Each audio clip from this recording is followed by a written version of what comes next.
నమస్తే ఎవ్రీవన్. నేను Philomena. All India council of human rights ఛానల్‌కు అందరికీ కూడా స్వాగతం. ఈరోజు మనం మాట్లాడుకోబోయేటువంటి అంశము వినియోగదారుల హక్కుల గురించి మాట్లాడుకుంటున్నాము. మన యొక్క ఛానల్‌లో మనము అనేక రకాలైనటువంటి హక్కుల గురించి మనం మాట్లాడుకోవటం జరిగింది. ఈరోజు ముఖ్యంగా వినియోగదారుల హక్కులు అంటే కన్స్యూమర్ రైట్స్ గురించి మనం మాట్లాడుకుంటున్నాము. ఈరోజు కన్స్యూమర్ రైట్స్ అంటే ఏంటంటే 1986 సంవత్సరం నుంచి ఆ యొక్క వినియోగదారుల హక్కులు అనేటువంటి చట్టాన్ని రూపొందించడం జరిగిందనమాట. ఆ యొక్క చట్టము ఏం చెప్తుందంటే ఎవరైనా ఒక వినియోగదారుడికి ఫస్ట్ ఆఫ్ ఆల్ వినియోగదారుడు అంటే ఎవరంటే ఒక వస్తువును ఏ వ్యక్తి అయినా ఒక వస్తువును కొన్నప్పుడు ఆ యొక్క వస్తువు అతనికి నష్టం జరిగినా లేకపోతే ఎంఆర్పి రేటు కంటే వాళ్ళ దగ్గర ఎక్కువ డబ్బులు తీసుకున్నా లేకపోతే తూకం విషయంలో తక్కువ ఇచ్చినా ఇలాంటి విషయాలకు మనము కంప్లైంట్ చేయొచ్చు. అంటే న్యాయబద్ధంగా మనకు రావాల్సినటువంటి రైట్స్ ఏమైతే ఉన్నాయో వాటిని బట్టి మనం న్యాయస్థానానికి వెళ్ళొచ్చు అనమాట. కన్స్యూమర్ కోర్టుకు వెళ్ళొచ్చు అనమాట. అయితే ఈ విషయాలన్నీ కూడా మనము చేయటానికి మనము ఎక్కడికి వెళ్ళాలి అనేటువంటి విషయం గురించి మనం ఈరోజు ముఖ్యంగా మాట్లాడుకోబోతున్నాం అనమాట. ఎంఆర్పి రేటు కంటే తక్కువగా ఎంఆర్పి రేటు ఒక రేటు తక్కువ ఉంటుంది. దాన్ని ఎక్కువగా తీసుకున్నా కూడా మనం కంప్లైంట్ చేయొచ్చు అనమాట. ఎంఆర్పి అంటే ఏంటంటే మ్యాక్సిమం రిటైల్ ప్రైస్ అనమాట. ఆ యొక్క ఎంఆర్పి కంటే ఎక్కువగా డబ్బులు వాళ్ళు మన దగ్గర తీసుకోకూడదు. నంబర్ 1 వచ్చేసి. ఇంకోటి ఏంటంటే తక్కువ తూకము ఇవ్వకూడదు అనమాట. కేజీ అంటే కేజీ కరెక్ట్‌గా ఉండాలి. అలాగే ఆ యొక్క వస్తువు చెడిపోయినటువంటిది కానీ లేకపోతే ఆ యొక్క డేట్ బారైనటువంటి వస్తువులు ఇవ్వటం కానీ ఇలాంటివి కూడా చేయకూడదనమాట. ఈ యొక్క వస్తువుల విషయంలోనే కాదండి ఈ యొక్క వినియోగదారుల చట్టం ఉన్నటువంటిది.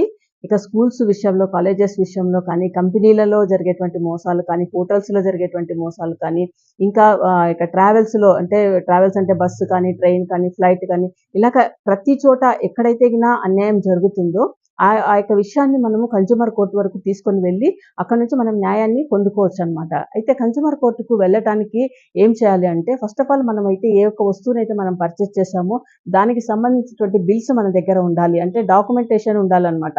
ఆ యొక్క వస్తువు పలానా డేట్‌లో మనం కొన్నాము. వితిన్ 30 డేస్ లోపల మనం కంప్లెయింట్ చేయవలసి ఉంటుంది. 2,00,000 నుంచి 20,00,000 వరకు ఉన్నటువంటి అమౌంట్ కలిగినటువంటి నష్టపరిహారం అనేటువంటిది మనము డిస్ట్రిక్ట్ కన్స్యూమర్ కోర్టులో కేసు వేయవచ్చు అనమాట. అలాగే 20,00,000 నుంచి 1 crore వరకు ఉండేటువంటి అమౌంట్ ఉన్నటువంటి ఆ యొక్క విషయాలకు సంబంధించినటువంటి కేసులలో మనము స్టేట్ కన్స్యూమర్ కోర్టుకు వెళ్ళి న్యాయం కోసము అక్కడ మనం కంప్లైంట్ చేయొచ్చు అనమాట. అలాగే అబోవ్ 1 crore కంటే ఎక్కువగా ఉన్నట్టు నష్టం జరిగినటువంటి విషయాల గురించి మనము నేషనల్ కన్స్యూమర్ కోర్టుకు వెళ్ళి అక్కడ మనము కంప్లైంట్ కోసము మనము ఫిర్యాదు చేయవచ్చు అనమాట. ఇలాంటి విషయాలన్నీ కూడా మన దగ్గర ఉన్నప్పుడు మనము కొన్నిసార్లు ఆ యొక్క పర్సన్ ఎవరైతే నష్టపోయారో ఆ యొక్క పర్సనే వెళ్ళి స్వయంగా కంప్లైంట్ చేయొచ్చు. ఒకవేళ అతనికి తెలియకపోతే ఆ యొక్క అడ్వకేట్ ద్వారా ఆ యొక్క సలహాలు తీసుకొని అడ్వకేట్ త్రూ కూడా వెళ్ళి న్యాయాన్ని పొందేటువంటి హక్కు కలిగి ఉన్నాడనమాట. వినియోగదారుడికి ఇన్ని రకాలైనటువంటి హక్కులు ఉన్నాయి. అలాగే 2019లో కూడా వినియోగదారుల రక్షణ చట్టం అనేటువంటిది కూడా ఇంకొకటి కూడా ప్రవేశపెట్టారండి. ఈ యొక్క చట్టం ఏం చెప్తుందంటే ఇంకా అప్డేట్స్ అంటే ఇంకా ఎక్కువగా వీటిలో ఫెసిలిటీస్ వినియోగదారుడికి కల్పించడం జరిగిందనమాట. న్యాయం కోసం వెళ్ళినప్పుడు న్యాయం కోసం ఏంటంటే మన యొక్క సమయము ఒకటి వృధా అయి ఉంటుంది. మన యొక్క డబ్బులు వృధా అంటే మనకు మానసికమైనటువంటి క్షోభ కలిగి ఉంటుంది. ఆ యొక్క వస్తువు తీసుకొని దాని ధరలు నష్టపోయామనేటువంటి మానసిక క్షోభ. వీటన్నింటిపైన కూడా మనము అక్కడి నుంచి మనము పెనాల్టీగా మనము వాళ్ళను డిమాండ్ చేయొచ్చు అనమాట. అంటే మాకు నష్టపరిహారం దీనికి ఇంత నష్టం జరిగింది, మాకు నష్టపరిహారం ఇవ్వండి అని మనము న్యాయబద్ధంగా వాళ్ళను అడగొచ్చు అనమాట. కాబట్టి ఈ యొక్క విషయాలన్నీ కూడా వినియోగదారుల హక్కుల కిందికి వస్తాయంటే కన్స్యూమర్ రైట్స్ లోనికి వస్తాయి. కాబట్టి ఎవరైనా నష్టం జరిగినప్పుడు తప్పకుండా ముందుకొచ్చి కంప్లైంట్ చేయండి.